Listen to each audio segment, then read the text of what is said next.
Миний асуулт бол Адам Ёо хоёр бурхан дуулуургүй хандсны улмаас эзэн тэдний шийтгэл болгож муу ёрын сүнсэнд тэр мөчөөс эхлэн хүн төрөлхтний сэтгэл санааг хуурч оюун ухааныг нь харанхуулахыг зөвшөөрсөн үү? Мөн Исая номын 25-ын 7 дугаар ишлэлд бичигдсэн үндэстнүүдийн нүдийг бүрхсэн алхавч нь мөн тэр үед үүссэн үү? Үүний адил Матай номын 27-гийн 51-т бидний эзэн Иесус Христ нас барах мөчид сүмийн хөшиг хоёр хэсэг болон цуурагдсан гэсэн байдаг. Итгэлийн эгч Мари Луиса, та бидэнд энэ бүхний талаар зааж өгч болох уу? Эдгээр зүйлс хоорондоо ямар нэгэн холбоотой юу? Эзэн эдэнд цэцэрлэгт Адам Ёо хоёрыг хуурахыг чөтгөрт зөвшөөрсөн юм. Гэхдээ үүнээс өмнө чөтгөр буюу муу ёрын сүнс эзний эсрэг дэрсэлдэг байсан ба үүнийг Эзекиэл номын 28-д чөтгөрийн тухай бичигдсэн хэсгээс харж болно. Тэнд бичгтээ чөтгөр өөрийн дагалдагч олон мянган тэнгэр элч нарын хамт Бурханы эсрэг тэмцэн боссон ба Бурхан тэднийг оршихугаасаа хөөн зайлуулж дэлхий рүү цөсөн тухай гардаг. Үүний дараа Бурхан эрэгтэй эмэгтэй хүнийг бүтээсэн бөгөөд Адам Ёо хоёрыг гарч ирэхэд дэлхий хэмээх энэ гариг дээр чөтгөр аль хэдийн амьдарч байсан юм. Бурхан хүмүүсийг чөтгөрт хуурдахыг яагаад зөвшөөрсөн бэ? Тэгэхээр Бурхан хүнийг өөрийн гэсэн шийдвэр гаргах чадвартайгаар бүтээсэнд байгаа юм. Тэр хүмүүст аливаа шийдвэрийг өөрөө гаргаж чадах тэр чадварыг нь өгсөн. Ингэхдээ хэрэв би чамд ямар нэг зүйл хоригловол чи миний тушаалыг дагах ёстой. Харин би чамд юу ч хориглохгүй бол энэ тал дээр чи өөрөө шийдвэр гаргадаг бай. Гэхдээ миний хориглосон зүйлийг чи огт хийж болохгүй гэж Бурхан Адам Ёо хоёрт хэлсэн юм. Тэгээд Бурхан тэдэнд сорилт болгон тушаахта эдэн цэцэрлэгийн бүх жимснээс идэж болно. Харин сайн мууг мэдүүлэгч модны жимснээс идэж болохгүй гэсэн байдаг. Энэ нь гэхдээ Бурханы сорилт байсан юм. Мэдээж Бурхан юу болохыг өмнө нь мэдэж байсан. Бурхан Адам Ёо хоёрын дуулууртай байдлыг үүгээр шалгасан юм. Тэр тэдэнд энэ жимснээс идэж болохгүй гэж хориглосон. Гэвч тэд шийврээ гаргахдаа Бурхан дуулуургүй байхаар шийддэг. Чөтгөр тэдгийг хуурсан юм. Бурхан ийм зүйл болно гэдгийг нь гэхдээ мэдэж байсан. Энэ нь бас өнөө үед ч тохиолддог.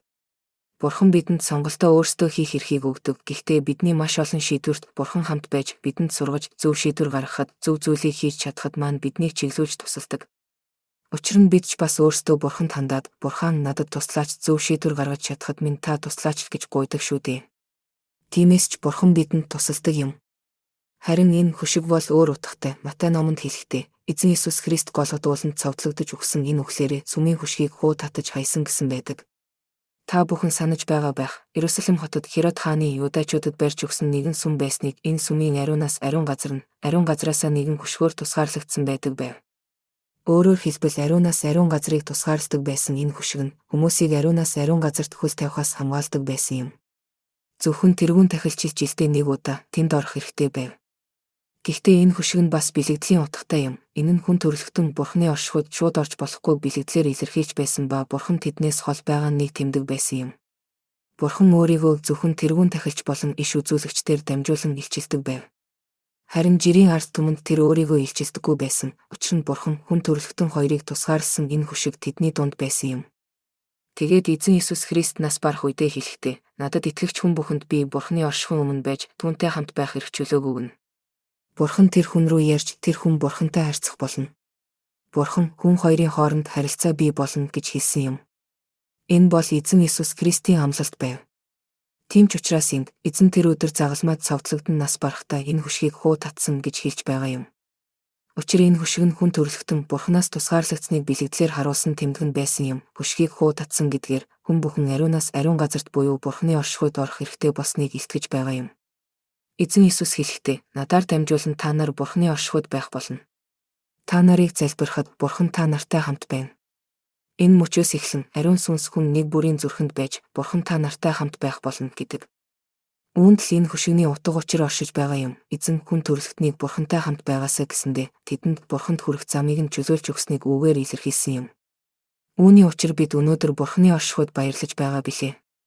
Учир нь биднийг түүнд залбирч түүн рүү хандан ярихад Бурхан иш үзүүлэхээр зүудээр үзэгдлээр дамжуулан бидэн рүү ярьдаг. Тэр өөрийгөө гайхамшигар болон эдгэрлэр илчилдэг.